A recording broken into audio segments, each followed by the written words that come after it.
Hope is not blind optimism. Hope is not ignorance of the barriers and the challenges that stand between you and your dreams. I know how hard it will be to change America. I know it won't be easy to provide health care for all Americans like I've proposed. If it was easy, it would have already been done.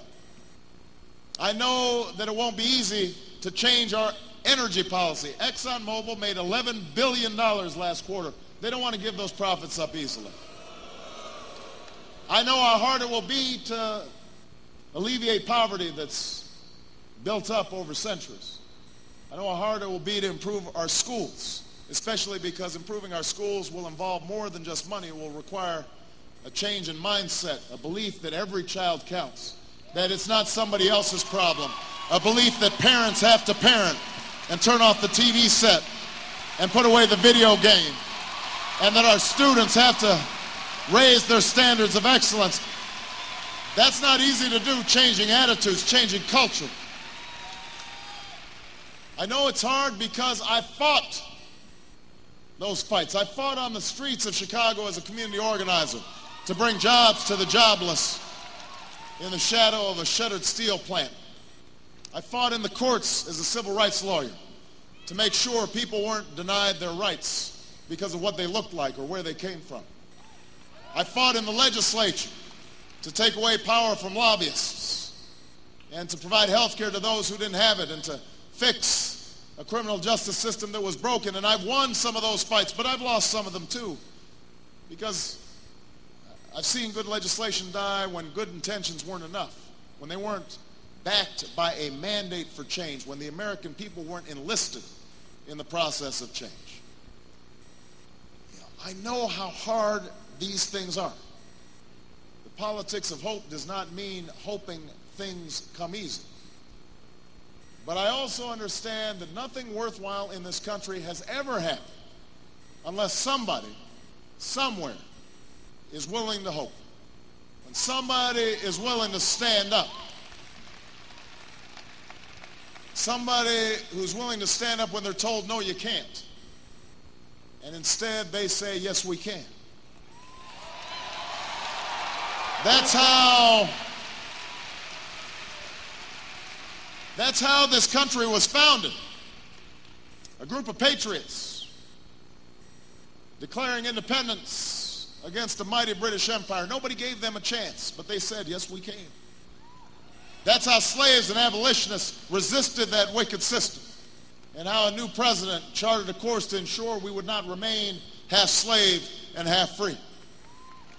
That's how the greatest generation,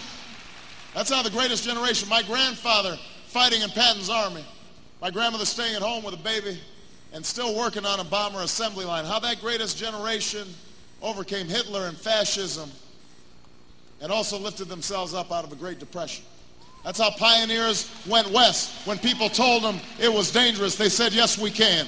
That's how immigrants traveled from distant shores when people said their fates would be uncertain.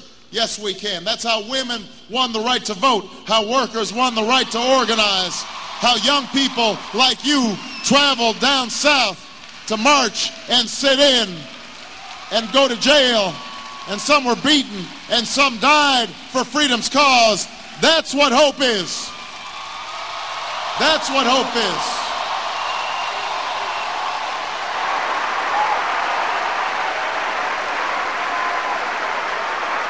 That's what hope is, Madison.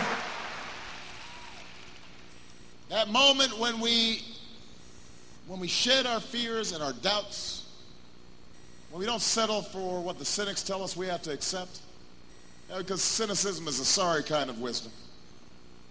When we instead join arm in arm and decide we are going to remake this country block by block, precinct by precinct, county by county, state by state. That's what hope is.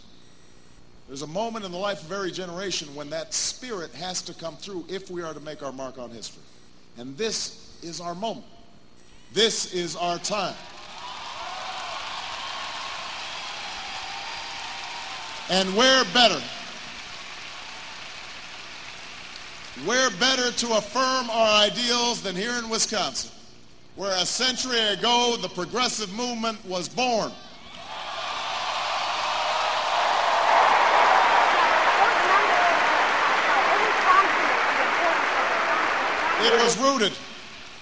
It was rooted in the principle that the voices of the people can speak louder than special interests, that citizens can be connected to their government and to one another, and that all of us share a common destiny, an American dream. Yes, we can reclaim that dream. Yes, we can heal this nation. The voices of the American people have carried us a great distance on this improbable journey, but we have much further to go. Now we carry our message to farms and factories across this state, and to the cities and small towns of Ohio, to the open plains deep in the heart of Texas, and all the way to the Democratic Convention in Denver. It's the same message.